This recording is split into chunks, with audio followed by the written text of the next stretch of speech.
So welcome everybody. Thank you for coming to this edition of Small Business Big Impact in our webinar series for business leaders, for small business owners. Small business is the backbone of our economy, and we want to support you, and we want to support business leaders. And this is one of the ways that we do that. We offer this as a resource so that you can amplify yourselves, your businesses, and learn and grow and share from each other. So this format is set up to be a sharing, an interactive opportunity for everybody. I have a guest today, Michael Schein, and I'll tell you about him in a minute. And so we will talk a little bit about about his book and his perspective on how business leaders can really amplify their business. And then we'll have plenty of time to interact, and you guys can ask questions, etc. So really, this is a good time for you. And the only ground rules that I set is that you participate, you lean in with your insights from your own business and your own experience and share ideas. And that you keep it mutual and pitch free. So I want you to network, but this isn't a networking session. You feel free to post your information in the chat, connect with each other on LinkedIn. We like to keep it pitch free zone so people can just feel free and safe to share. And the only other thing I asked too is that no advice, coach, don't advise, right? So feel free to share your own experience, but when you are sharing, make it so that you are helping other people discover their own love, next step, whatever it might be, right? So hold on one second. So let's keep going. So now basically, I usually do this on the third Thursday of every month, and we're going to take August off, right? Nobody's really around in August anyway. And we're going to be turning this into a mastermind series. So the next one's going to be in September.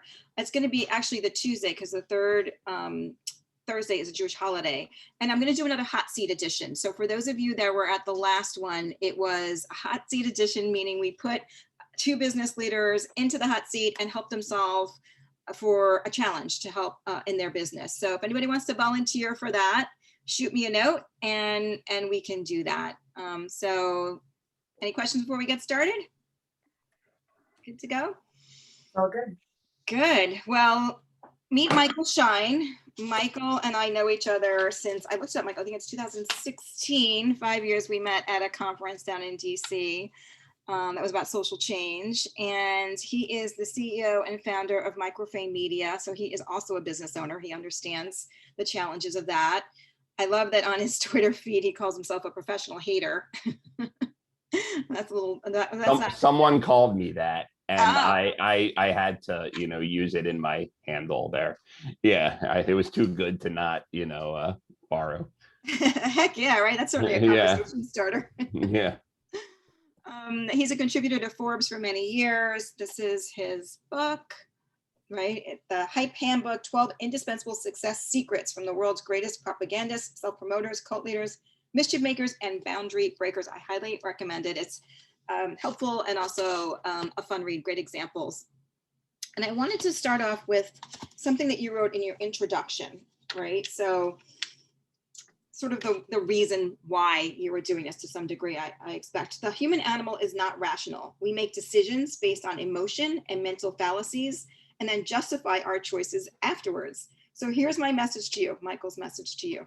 If you are a business owner, entrepreneur, executive, artist, activist, or thinker who can honestly say that you are truly trying to make the world a better place, it is your moral imperative to learn how to harness raw emotion and irrational thinking to your benefit. You must come to understand how people really make decisions, why they really get excited, and why they really choose to follow some people over others. Then you must use your understanding of these principles for good. And, you go on to say that in order to make this happen, right, you really have to study hype artists and model their behavior, right? So, so before I turn to you, Michael, and ask you about that, can you guys write in the chat? I expect that a lot of you might associate hype with a negative connotation. So do I have that right? How do you guys associate hype? What comes to mind? put it in the chat there. You might notice in the chat, there's a link in there about a martial art. Michael and I were just talking about that earlier, and something cool to check out. How do you guys associate hype? I know that I was like, hype? That's scary. That seems really, something that a politician would use, right? To convert me to their negative point of view in my mind. So Lisa, big audacious event, over the top. Nancy, fluff. Bridget, lacking authenticity. Laura, a bit exaggerated. Sveta, questioning the credibility. Lisa, don't believe the hype. Yep. Cindy, promotion. Deborah, increases publicity through a newsworthy event. Yeah. So kind of runs the gamut, right? Is that what you would expect, Michael, for people to say?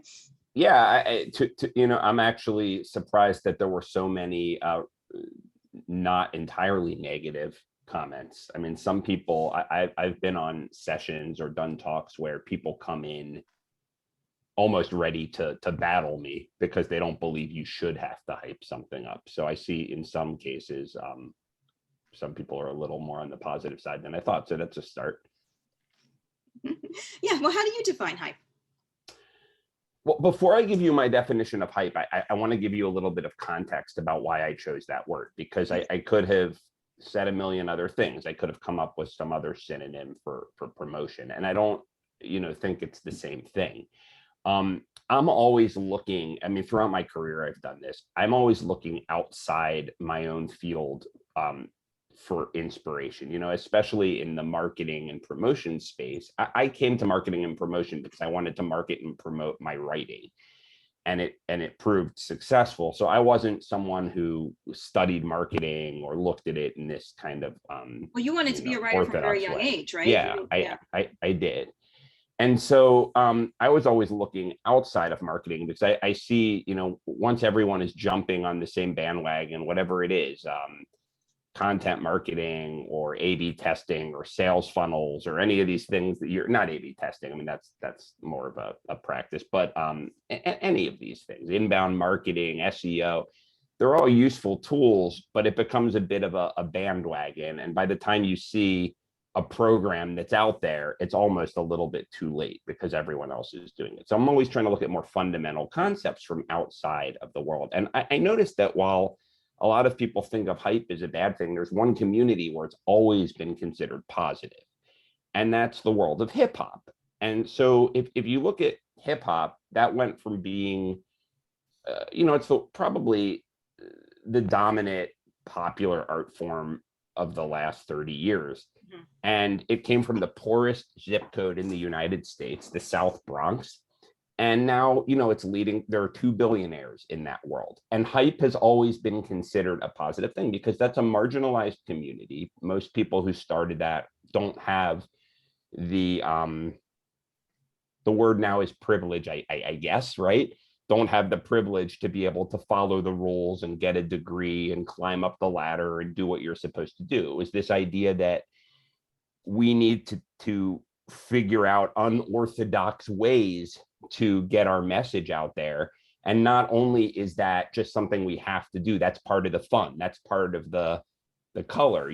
There's a hype man in a rap group who's very much considered part of the group. And I thought that was a really great metaphor because a lot of us view the world the way we think it ought to be, right? We say, well, I understand that human beings get worked up into a frenzy in this way, but it shouldn't be that way. My work should stand on its own merits. And as a result, we make decisions sort of based on, not reality. So the way I describe hype, or the way I define it, is simply— well, to interject for a second, 2 things. One is, you're totally right. Like, there's hype in everything. Like, if any of you have gone before COVID, if any of you went to a or bat mitzvah, like that, they literally have people like passing out socks. Right. Kids could dance, and they're hyping up the crowd. Yeah, they hype up the crowd. Right. Exactly. And also, I mean, a lot of times people looked at hype the way you're talking about now. When you look at hip hop, first of all, if you turn on the MTV Awards or any of this, the Grammys, it's almost all hip hop right now. So it's the dominant. It's rock music is just another genre. I mean, hip hop is the culture. So if you're an old rock and roll fan, right? And I know you use a few examples in there. and you're like, what? No, it is, he's absolutely right. That is mainstream culture right now. Yeah. So go on, sorry. And as a side note, before I define it, I just want to say, I think that's a central argument of my life's work and the book. I often think hype is something that can enhance something, as long as you have a moral code. My moral code is don't deceive and make people's lives better. And a lot of times it's not just like, oh, I have to market myself, I have to hype myself up. Sometimes hype, and we can give examples of this, makes the thing more interesting. The Blair Witch Project, hip hop, we can, there's a million different examples. So, and in business as well, Basecamp is an example you wouldn't think of, where the hype actually enhances the product offering. So I define hype very simply. It's any set of activities that gets a large number of people emotional so that they'll take the action that you want them to take. Now, the action can be a horrendous action. I mean, it can be horrible stuff, but it can be a wonderful action, and it can be Charles Manson like action, right? 100%. Or or right. So I mean, I use it, but a lot. My thought experiment was, if you strip the content out, are the underlying psychological principles the same? And I'm completely convinced that there's nothing moral or immoral about these mass psychology techniques. It's a function of what you use them to advance. Yeah, I love that. And in the book, there are tons of examples of that. And this platform, using this platform, this message to say, hey, business people, hey, moral individual, let's amplify ourselves. Because one of the things that you say as well is that, we have to take the emotion out of it. Most good people are acting out of emotion, which is why they might have this negative connotation with hype, right? Can you talk about that a little bit? I would even go farther. I would say everybody is acting out of emotion. I mean, they've done a lot of research lately that, we used to think that we were rational creatures that once in a while got emotional, but if we could take it out, our decision making is rational. We're not at all rational. We can use rationality. And that doesn't mean that we don't make good decisions. It's that the way we make decisions is we get a feeling inside, and it can feel very strong. It can be, a tightness in our chest. It can be a drive to go after something, but this is driven by hormones and by brain chemistry and by all kinds of things. And then we take an action. And so, yeah, in other words, so I think what you're referring to is that if you want to be effective at guiding people's decision making in your direction, you're never going to be emotionless, but you need to learn how to calm your emotional state so that you can see things a little bit more like a chessboard. And the reason that is, and I don't talk about this until the very end of the book, but it's really important. I believe, and I'm saying I believe because I don't have evidence for this, but it's based on observation, but I'm pretty convinced of this, that the reason that we consider hype a bad thing often, and these sorts of other words that other people use to describe the phenomenon I'm talking about, is not that they're inherently bad. It's that bad people on average come to these things more frequently. So what does a bad person mean? Well, it could mean a malignant narcissist. It could mean a psychopath. And these kinds of people, because they lack empathy, they are very good at taking emotion out of the equation for themselves and manipulating other people's emotions. So they've done experiments with people with antisocial personality disorder, which is the basket term for these phenomena. And they'll put them in interpersonal, stressful interpersonal situations, and their pulse and heart rate won't go up at all. And most of us, our pulse rate races, right? So is this me saying that you should be a sociopath? Not in the least. In fact, the reason I wrote this book and the reason I do what I do is that it bothers me a lot that the people who have access to getting their ideas out there are the people with the worst ideas on average. And I feel like a lot more good people need access to these strategies. But what that means is that you need to do activities that calm your emotional state, because a lot of us rush and run based on, oh no, I'm stressed today. Oh no, I don't want to do that. Oh no, that would make me feel bad.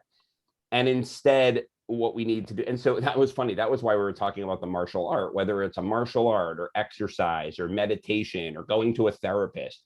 It's very important to get clear on your own emotional state and be able to regulate those emotions so that you can make conscious decisions instead of bouncing around like a pinball Yeah, I find that when you're dealing with these things. Yeah. exactly. I find that comes up a lot in my coaching, and Tevis Trower couldn't be here today, the CEO of Balance Integration, in our coaching, because, as a business leader, in order to lead and be a high performer, you need to take care of yourself. Yeah. And self-care, everyone poo-poos it, but it is such a big part of true leadership. And if you look at a lot of leaders that have, made it or are super successful, they have a practice that is very meaningful that they go to, all the time, whether it's a physical practice, a mental well-being practice, or something along those lines, right? I used to put off self-care because I thought of it as not part of my work. It was something you squeezed in afterwards. And obviously it was important. I needed to be healthy, this and that. But, yeah, but it's not part of my work. It's not going to affect my work. And it seemed a little fluffy to me when people would say, but you need to take care of yourself first. When I realized that I could not do my job in a very real way, I could not make the decisions from a place of strategy if my stress state was up here, if my anxiety was up here, if my blood chemistry and the cortisol and the this and that was up here. Because we used to run on the savannah all day long, and we would dispel these molecules in our bloodstream. So when I made that distinction, it became a lot, it almost became a starting place versus something that I fit in later. Yeah. Something that an add-on, because how many people can relate to that? Just give me a thumbs up or a reaction in the chat that, when when I worked in advertising, we'd pull all-nighters. And then we'd go into a new business pitch. Right, exactly. How do you think we presented? Maybe we were on adrenaline, but afterwards, right? So, I think a lot of people can really relate to the fact that it's important to do that. When you guys registered and I asked you the question of how have you used shameless propaganda, the answers were kind of interesting. I just want to jump to that for a minute, because some of you didn't say anything. It was almost like, no, I don't use that. And some of you were super proud of the things that you did. And one of the things the first thing that you talk about in the book, Michael, the first strategy is about choosing an enemy, right? And how powerful that can be. Can you speak to that a little bit? Sure.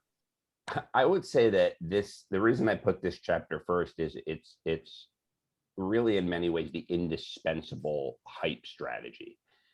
If you don't have an enemy, you really will never be more than just someone who, if you're owning a business, you'll get business through networking and referrals and maybe a little advertising, but it'll always be sort of a hustle to get new business. The people who are very good at choosing an enemy and presenting themselves as being against something, typically business comes to them. And what do I mean by that? Does that mean you have to go around trolling people? No, not at all. And an enemy can be an idea, not a person. But to give a little bit of context, excuse me, I talk about this in the book. There's a little bit of prehistory around this. Anthropologists found this alcove off the coast of South Africa that they're convinced is where all of humanity is derived from. It's almost the Garden of Eden, because there was a climate change event and all of our ancestors pretty much died. We almost went extinct, except this one little group of people who went to this alcove and found a dense bed of shellfish. And that was really good because they had been foresting on or foraging on the savannah, and now they couldn't do this. And shellfish, it was just for the taking. You could just take these oysters and eat them, and you didn't have to hunt or gather, and they were always there. And the only thing keeping people from eating these shellfish were other people. So all of these people were genetically the same, but they formed tribes, and they went against each other. So they were the people who were extremely good at bonding and cooperating with people that they perceived, that's the key word, perceived to be like them, while also driving off and hating people that they perceived to not be like them survived, because those were the ones who could dominate the food source. So, this has some pretty nasty implications, right? I mean, this is where racism most likely comes from, right? I mean, we're more genetically similar than we are different. I mean, hating people who don't have your skin color, it's like hating blondes, hating redheads, right? So these are all perceived things, or sports teams or political parties. However, it is the way it is. We all have this impulse. It's funny when people say to me, "Oh, that's not me. I'm not like that at all." And is someone who's very liberal and goes to drum circles and this and that, I'll talk to them about how they feel about Trump supporters, and it's like they're ready to, they would draw and quarter one of these people if they had them in front of them, right? Yeah, So they're not very centered about it, are they? no, but what I mean is, I mean, it can be an idea. You'll hear the most peaceful, wonderful. I remember I used to work in the Brooklyn writers space, and Park Slope people are artistic, liberal. Most of the women don't wear makeup. It's like a thing, people have a certain look, and I don't care about commercialism. I don't care about brands. I'm against that, and then you would look how many PCs were in there. Zero. It was all Macs, right? So in other words, people perceive themselves as being a certain way, but they have external signifiers to show what tribe they're in and what tribe they're not in. So, but the thing is, you can channel this positively. This is an impulse that exists, and we're not guided by our genetics. We can transcend them, but you also have to know what you're dealing with. So a great example is Basecamp. Is anyone familiar with the company Basecamp here? Yeah. Yeah. So what's cool about Basecamp is, they're competing against Salesforce, which is a giant corporation. And the reason Salesforce did well was first mover advantage. They were the first cloud-based, meaningful cloud-based project management software. And what I like about this is a completely like brass tacks example. This is about project management software. It's not about most boring thing, right? Yeah. Right. So, Basecamp, what Basecamp did was they basically created a fervent tribe. People will wear Basecamp t-shirts. They're never going to wear a Sales Camp t-shirt unless they're working a Salesforce t-shirt. So what Basecamp did is they didn't talk about project management software. They wrote a book called Rework and blog about this idea that they are against modern work culture. They would say, fire your workaholics. Companies are doing work wrong. Simplicity is key. We overcomplicate everything. And their tool was something that allowed you to execute on that new way of being.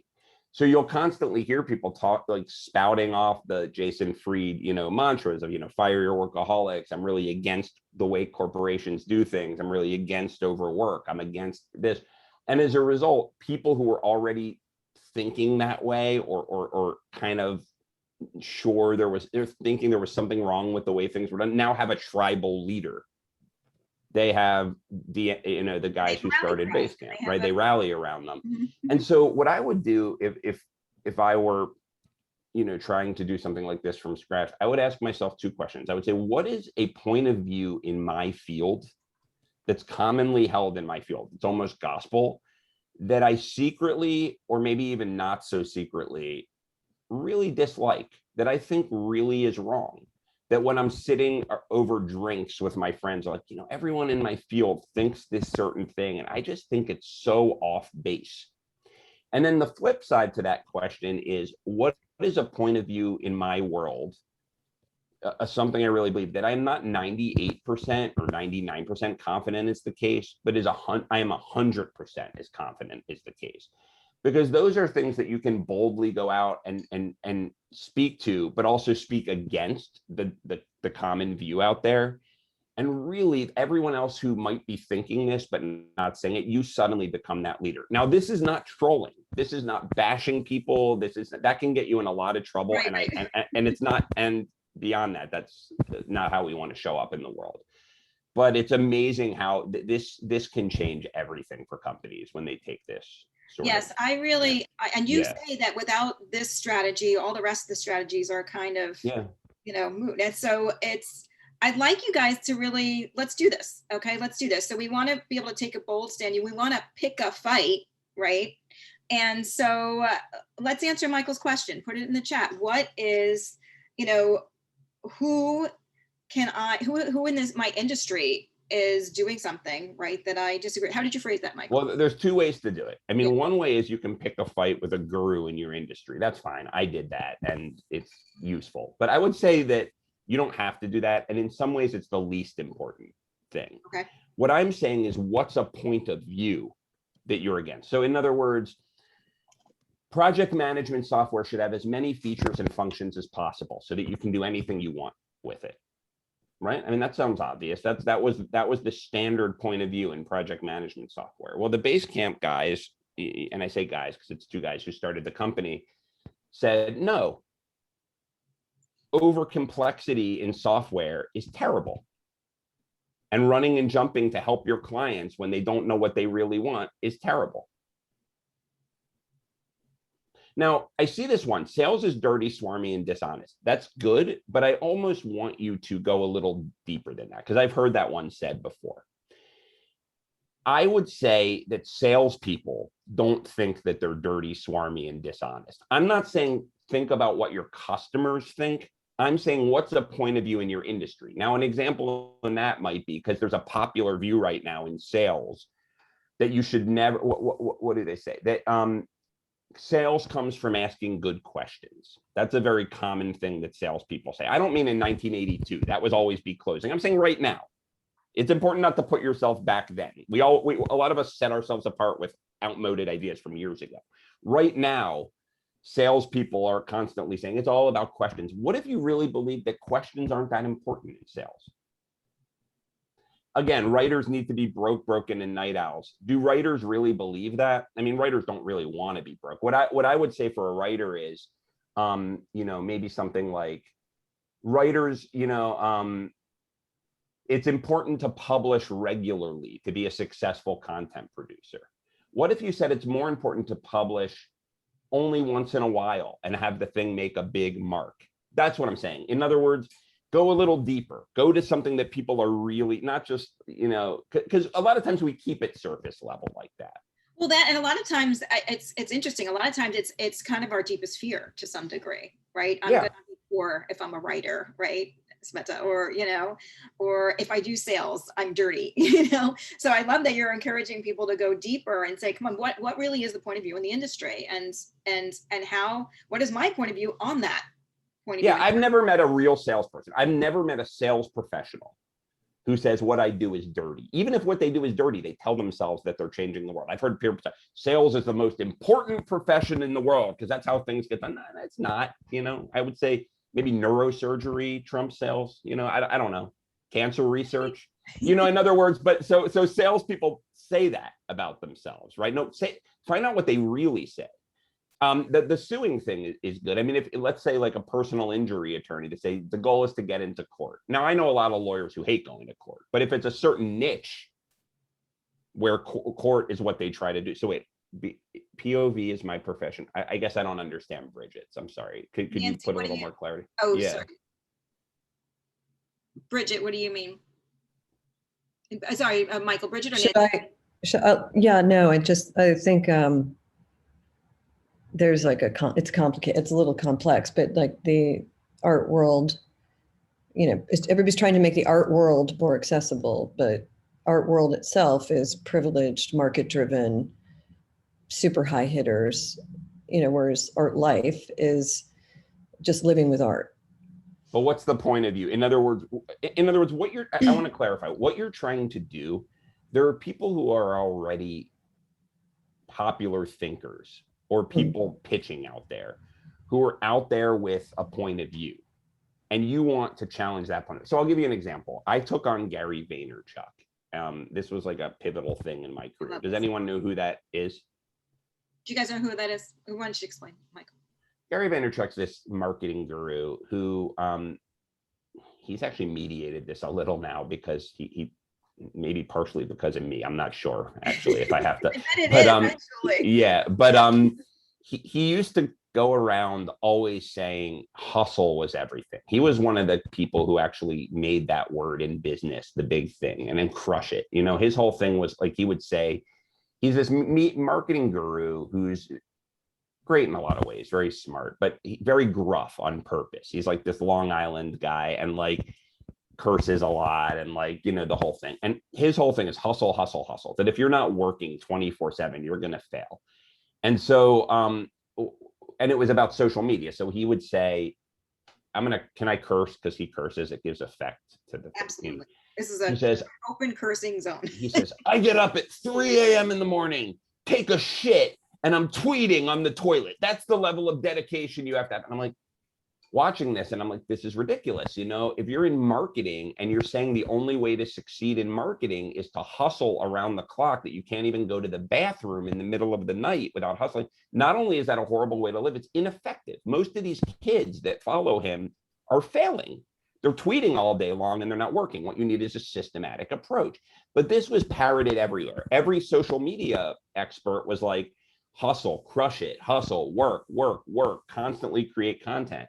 So my whole thing was, no, a systematic approach is better for content creation. In fact, hustling will ruin your career.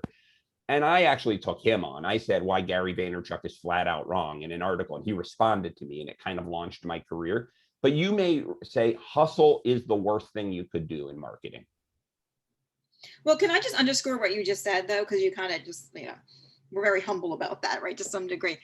So Michael took this guy on who was very well known. You know, everybody was thinking, oh, goodness gracious, I gotta be, you know, still working when I'm in the bathroom. You know, I have doing social media, not just media. working. That the trick to social media is constantly producing. And the thing is, my business sells a systematic approach to marketing.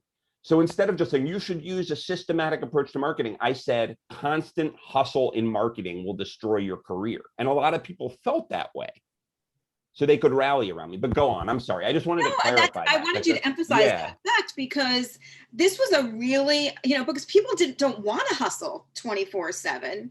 And then this guy is telling them they have to, right? And so you came out and you challenged that point of view. And as a result, it elevated you and your business, you know, and started a conversation that, you know, led to, you know, clients. It led to you more establishing yourself as a writer, your business growing, right? So Bridget, I don't know if this is useful, and you can feel useful to say, I mean, you can say no, and I'm totally fine with that.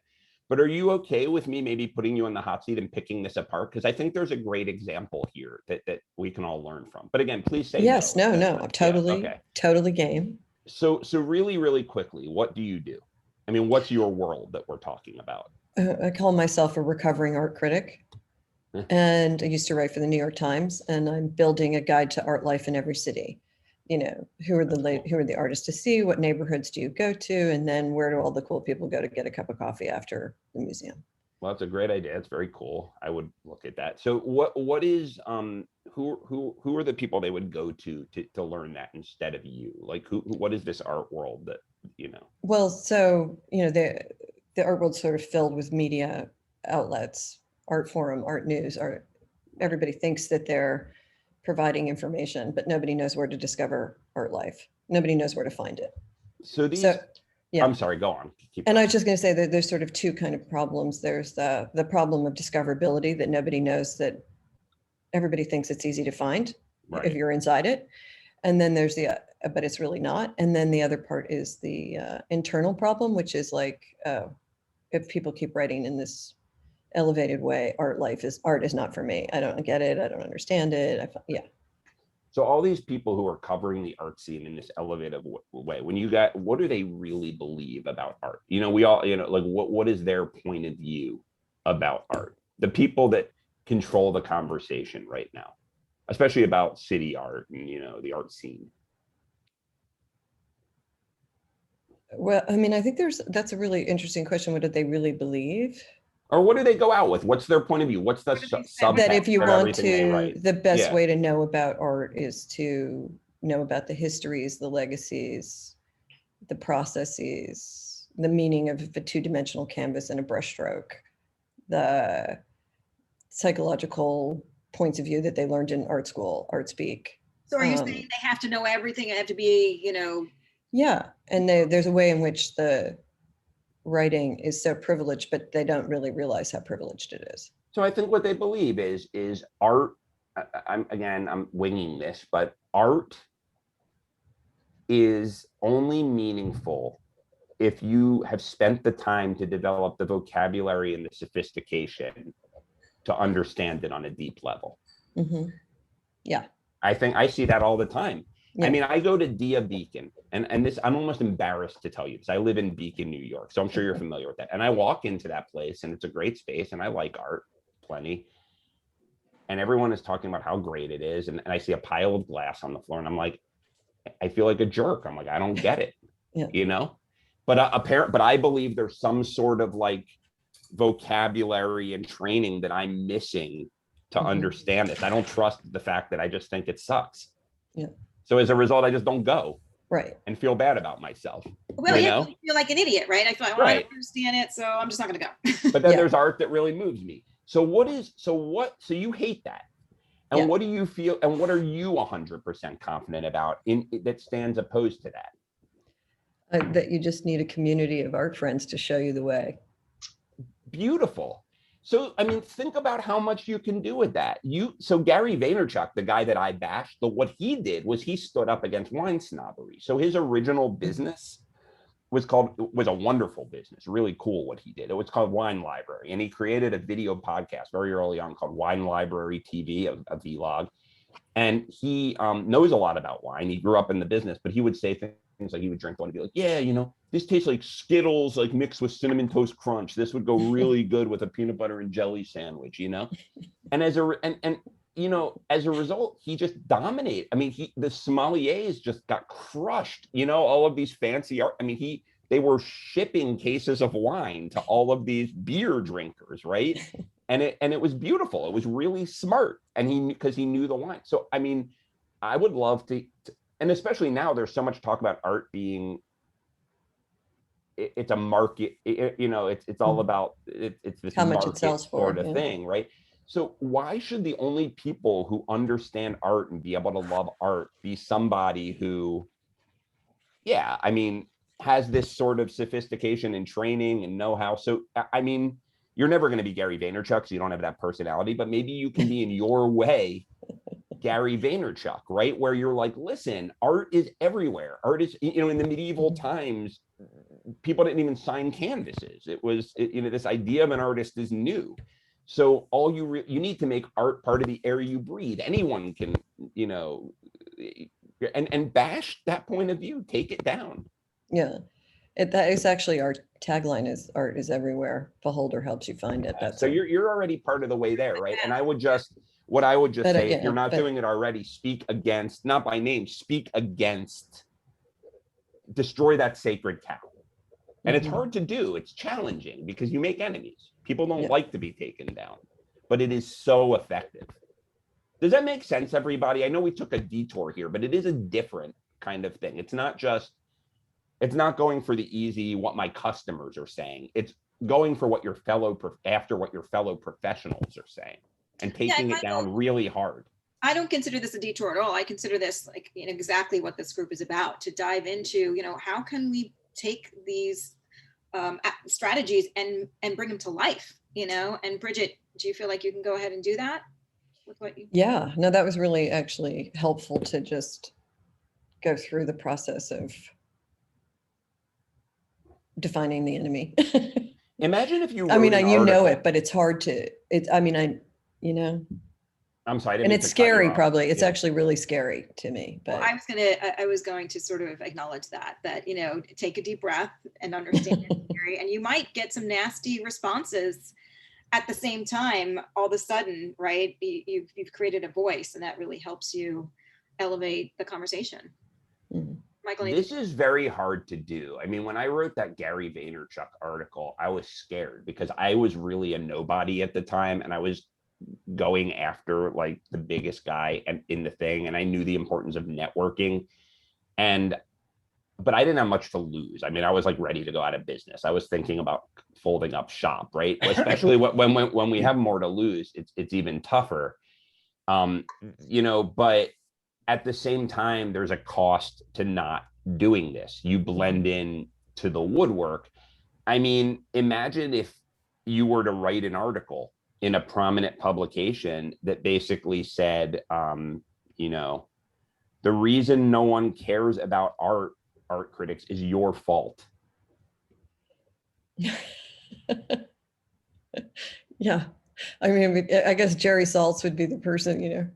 Oh, I actually have mean, he has like a charming little book Oh, about how to, he's so, yeah. but that's even that, like, I can, got a Pulitzer. It took him forever to win the Pulitzer, right? Yeah, They never gave one to an art critic because we're not good enough writers. that's interesting. But then also that, he's still writing a book about how to experience art, which is, Right.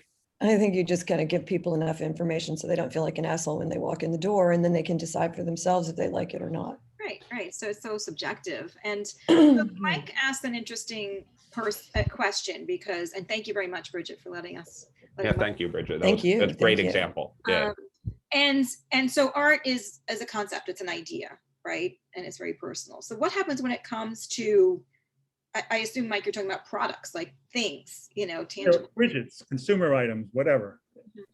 Sure. I mean, let's talk about that, right? I mean, Basecamp is a good example, but if you have if you're selling ball bearings, you know what I mean? Like, this is probably not really the thing. It's about pricing and supply chain and whatever. But there are very few products that this doesn't apply to. I mean, Basecamp is a perfect example. It's a project management software, right? So, I mean, let's throw some examples, because in this market where there's so much competition, and we have on-demand manufacturing now. I mean, it's very easy to start a startup. What's hard is making it successful, right? It used to be that you had to build a giant factory. That's not usually the problem now. So usually the reason that you're going to succeed or fail is there's some sort of, people say, right, there's a need in the marketplace, and people talk about features and benefits, but I even think that falls short. We don't want to just talk about how our product is great, but even saying the benefit isn't enough, because people are like, well, what if I don't need those benefits? What you want to be doing is taking down why what already is out there underneath why the product is needed doesn't work. So people don't just buy a product, especially business to business, right? They buy the fulfillment of a need. So I don't know, let's use some example. Let's think of a few examples and try to, does anyone have a product or something? Yeah, well, go ahead, you guys, who's got a product or service? Mike, what are you referring to in particular? Is there something you're referring to in particular? Well, consulting firms sell ideas, and consumer goods sell products, and there's a different kind of hype that goes along with each. Well, and I think some of it involves more passion than others in terms of the salesperson. Maybe, I mean, of course, certain principles apply more and less for other principles, but I mean, I'll give you another example. So bacon. Well, no, better example, cigarettes.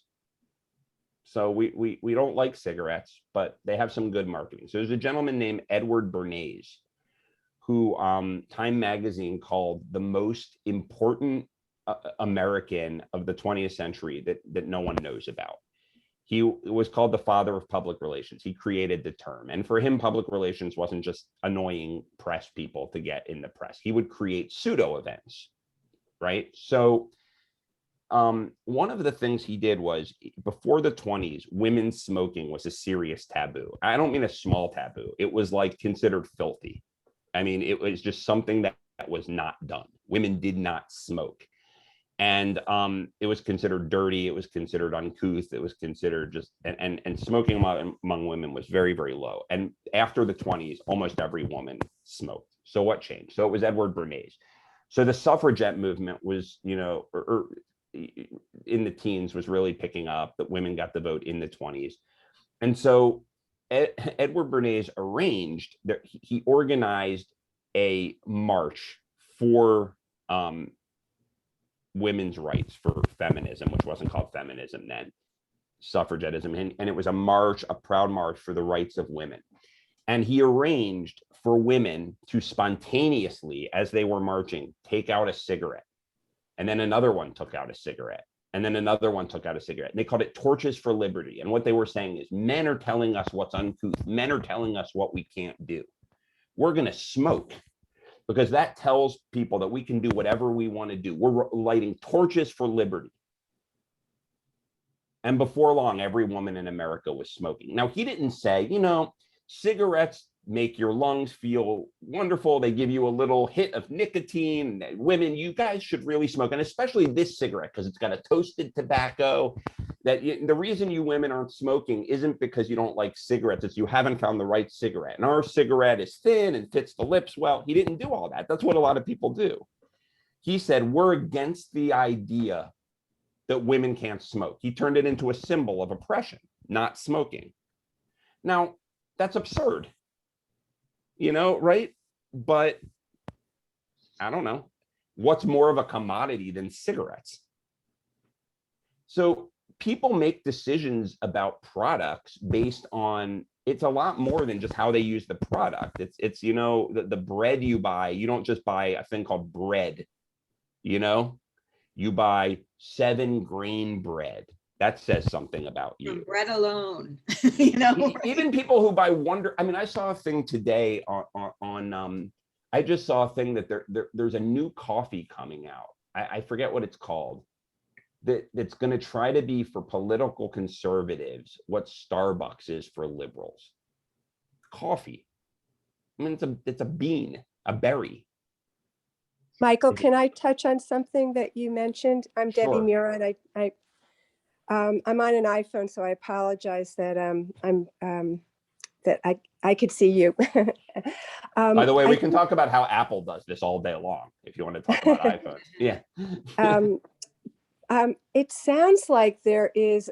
I'm a student of this, but it sounds like there's a trend. So when you talk about the traditional sales or the conventional sales, it was negative because you were fire hosing people.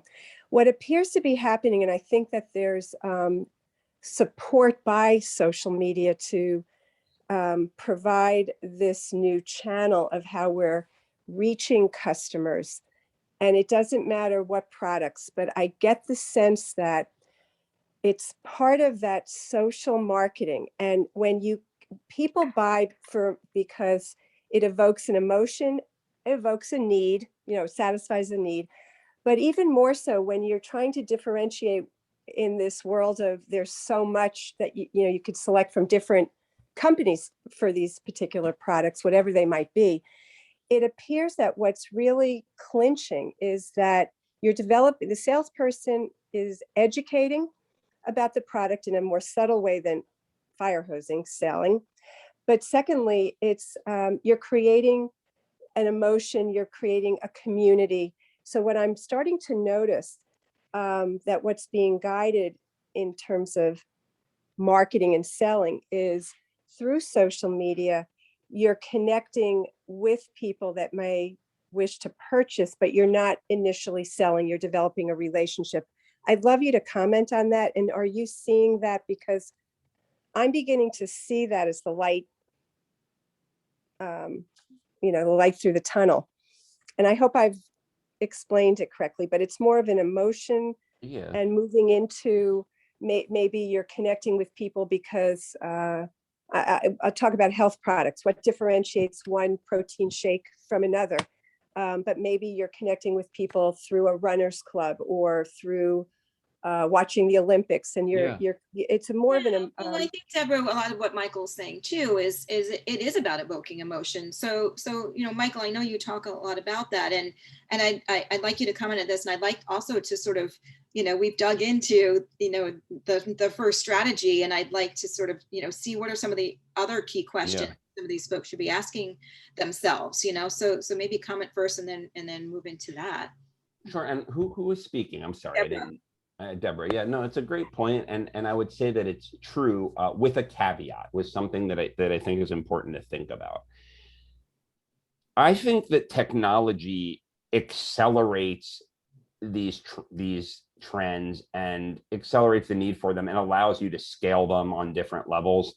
I also believe that when you start with the tools and tactics and start with the technology, that can be a little bit challenging because human brains evolve very, very slowly. And if you look at the way people have always made decisions about this kind of stuff, that doesn't really change. So, I mean, there's an example of, we've all heard of the Aeneid, right? One of the great classics of Western literature that was commissioned. You know, the emperor of Rome, the first emperor, Augustus, found the best poet in the Roman Empire, Virgil, and said, you know, I'm basically a dictator. I just overthrew the government, and we're used to having a republican form of small r republican form of government. I better legitimize myself because people in Rome hate kings. So he commissioned this epic poem that created a story, that created a drama. And one of the things I talk about in the book is drama. That basically the ultimate, you know, outcome, it basically reframed Roman history in a way that legitimized him, right? And so that was propaganda. So the way human beings make decisions hasn't changed much. So, you know, I actually think that it's never been a good thing to fire hose people. The difference is you didn't have as much competition. You know, sometimes the winner was just the person who had the budget to take out newspaper advertising because no one else could. You know, and before that, after that, it was who thought of TV before everyone else. And we see that now. The first people who did the sales funnel stuff with the ticking clock and whatever that you always see on the internet, or the first people who did Facebook ads, they won. But now everyone else is doing it. They follow these tactical rule books, you know, and they wonder why they're not making sales. And that's because they're starting with the tools and the tactics.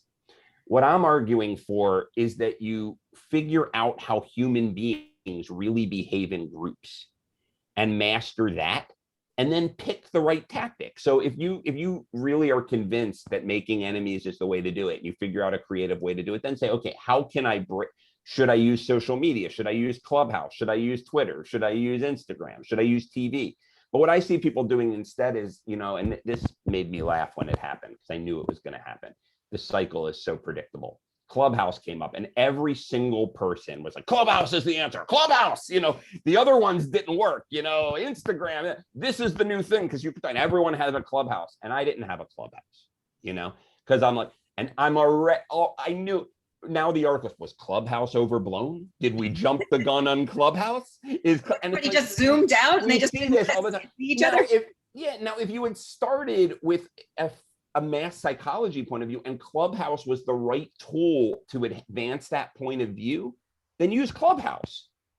That's what I'm saying. Starting with the technology gets us in a lot of trouble because then we're an also-ran. I think you make a really good point, Michael, because you also, I mean, so how many of us have seen the same? I use it too, even in promoting these webinars. Only such and such spots left, or this is which good. Is fine. There's value in that. I'm not saying. I'm just saying that doing it because everyone else does it. You know, yeah. Right. How do you get differentiate? How do you get above the jargon, go beyond the jargon, go beyond the tactics?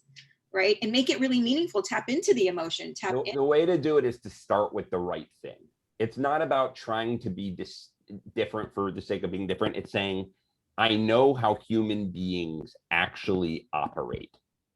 I'm going to come up with a concept that could have been executed in 1750 with a printing press. Now, how do I match the tactics, tools, and technologies to give that the widest berth ever? What people tend to do instead is they say, Snapchat. Okay, that's going to be the way to do it. Let's do a Snapchat campaign. I got to be doing more Snapchat. Well, that does happen, right? People decide they just want to be everywhere and then they're not really connecting in a meaningful way, you know? So I know we're tight on time. So what is another, did everybody really get any value out of that? Like really digging into this idea of choosing an enemy? And you know, I know that that's something that is really meaningful to me that I'm giving a lot of thought to. What's something else, Michael? What's another question these folks should be asking themselves? Yeah, I mean, there are 12 of these strategies. I'm trying to think of one that can, you know, I would say that a really good strategy that has helped my career in some ways, second to only the picking a fight, is this concept of creating a secret society. So we talk a lot about networking, but again, that's become very rote. You know, people go to networking events, not so much in the last year, or they do virtual things. Let me introduce you to 26 people because I read in a book that that's what you're supposed to do, you know, and you know, whatever. And that's fine. That's all good. But what the best hype artists do is they make it seem like all of their success is coming from grassroots, that their stuff is so good that just spontaneously people are just coming out of the woodwork to sign up. And you should do some grassroots stuff. But what almost every really good quote unquote hype artist does is they have underneath the surface what I call human pressure points, a group of people around them who they can call upon to accelerate their growth very, very quickly. So, you know, a lot of people talk about the old boys network, right? And they say it disdainfully. They say, you know, I'd be successful, but you got to be in with the old boys network. And I didn't go to an Ivy League school and da-da-da-da-da. And that's true. I'm not discounting that. But it's surprisingly doable to create your own old boys, old girls, or old whatever's network around you that has the same power. And you don't just want a network. I mean, that's important. You want a group of people who are like friends, who you're in the center of, that if you call on them, they will show you to their followings. They will get you everywhere. Like does anyone know who Tucker Max is? So Tucker Max was this guy who in the early 2000s or late 90s or something wrote this pretty misogynistic book called I Hope They Serve Beer in Hell. They called it Fratire. And it was just stories of him getting really drunk and hooking up with women all over the place, you know? And for whatever reason, the book sold millions and millions of copies. And he became known as this scummy guy who made a lot of money talking about this stuff.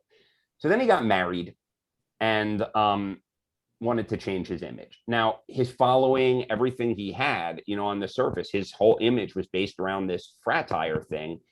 And as a result, it was going to be very hard for him to do. And he came up with a business called Book in a Box, which, you know, it was like you could get a business book produced very efficiently, et cetera, et cetera, et cetera. So did he spend all of this time starting from scratch and one by one building new customers? No. He had spent a lot of time over the years forming friendships with people who, you know, Ryan Holiday, who's a big media influencer, James Altucher, who has one of the biggest business podcasts out there, Tim Ferriss, who we all know. And they all came up together and he said to them, listen, I have this new business. Can you share it on your podcast and blog? And they did $1 million in revenue the first month. So how do you make that happen? That's the question. Well, there are a couple ways. So one thing I do, and this is where you can really use social media, I do a thing called benevolent stalking. If I look at people who I think could eventually, and eventually is the key. You don't want to just like, my friend Dory Clark says, don't ask someone for something in the first year that you know them. Right. Yeah. You know? How many times do you get even a LinkedIn where it's like, hey, it looks like we know the same people. That's the worst. Don't do that. Yes. Yeah. So everyone likes to be seen as a human being. So if you, let's say I use Twitter, but you can use anything. What if you follow someone on Twitter and instead of hammering them about who they know and this and that, wait for them to say something human? I often use music because I'm a big music fan. There's this guy, Brian Clark, who's a big player in the content marketing space. And once in a while, he would say something about like an obscure punk type band, which was weird because that, you know, it's like the business world. And then I noticed he had Henry Rollins speaking at his event, who was the singer of Black Flag. And that was weird because that's not your usual speaker. So I mentioned something like that about the band, and he immediately wanted to be my friend. He immediately started talking to me because we're all human beings first. So when someone's hammering you, I'm a really big admirer of your work. Can we set up a coffee so I can pick your brain? It's like, you know, please, you know, go away. I like, right? You don't want to be in a submissive role where you're fawning over someone. Yeah. The other thing to do is, Marjorie, you're kind of doing this. Use your content as positive bait. It's so tough to stand apart from the crowd and build a multi-million person following right now. What if you were to create a podcast and invite people on the show that you wanted to get to know? Now you're coming in as a buyer. So one of the things I did to promote my book was I write a column for Psychology Today, and it doesn't have to be a high profile thing. It can be your own podcast. And I wrote every podcaster that had a big audience that was in the space. And I said, listen, I'm writing an article that's going to be on the top 25 psychology podcasts for business people. Can I have you in my article? And all of them put me on their show. Because it's a function of give up stuff that's cheap for you to give up, that's very valuable for them. If someone has a kid and you can do something for that kid, that always goes a long way. So look for, I call it interpersonal arbitrage. Love that, interpersonal. And allow yourself to be vulnerable, allow yourself to be a real transparent human being, like you're saying, and to help them, show how you can. That's the difference though. While it's good to ask advice and be vulnerable, at the same time, have any of us seen that person that it seems like it's great to meet them at first, but then they just constantly bombard you with stuff and constantly are kind of up your backside, you know what I mean? And it's like, I like this person, but I've got a day job, right? You don't want to be that person either, right? It's a delicate thing. And the reason I include this in hype is that this is part of hype. Everyone thinks hype is the big flamboyant, flashy stuff. But as I did the research and I dug in, there was practically nobody, even the most famous hype artists, who didn't spend an inordinate amount of time on this. Andy Warhol is a perfect example. No one is more synonymous with hype than Andy Warhol, the big flamboyant, painting Campbell soup cans in the 60s. I mean, that's an example of hype baked into the art, right? But he was obsessive about his relationships. And that's where, even in his early days when he was a commercial illustrator and he was broke, he would buy little presents for the secretaries at magazines that he would drop off when he delivered his work. Right. And expecting nothing in return. Nothing, ever. He never called on favors. And he created Interview Magazine, which we all know. The reason he created that, this was when he was making most of his money doing celebrity portraits. He would make 35 grand, in the 70s or whatever for a celebrity portrait, and he could jam them out in like 30 minutes. So he created Interview Magazine, not to sell the magazine. It was to get an excuse to talk to potential clients. So he would say, Elizabeth Taylor, we'd love to interview you, for this magazine. He'd interview her and he'd charm her and he'd do his thing. And then she'd ask him for a portrait. He came in as a buyer, not a seller. Yeah. Thank you. Great example. Thank you, Michael. So this is Michael's book. Where can they get it, Michael? How can they find you? Yeah, certainly in our era where things are just opening back up, Amazon sadly is the best place. But it's in select bookstores. It's in all the typical places. But yeah, if you want to get it right away, online is the way these days. That's the way. No, I find it really valuable, and I also I love that the place that it's coming from. Thank you. So and this was a fun discussion. Thank you for having me. You're welcome. I'm really happy to have you. Thank you guys for participating. That's always what makes this really special. And did you guys learn today? Did you guys get something out of it today? I hope. Yeah, absolutely. Great. The next one, like I said, we're skipping August. So the next one will be September 14th. I'm going to put 2 people in the hot seat again. Last time it was Joe, who's here, I think still, and Jay, who couldn't make it, Big Jake, who couldn't make it. But if you want to volunteer to be in the hot seat, just shoot me a note, and have a great summer.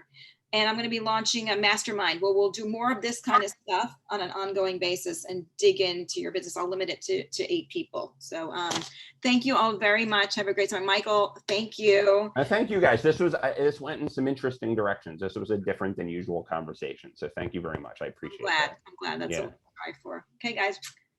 Happy Have a Thank great you. day. Thank you so much. Bye-bye. Bye now.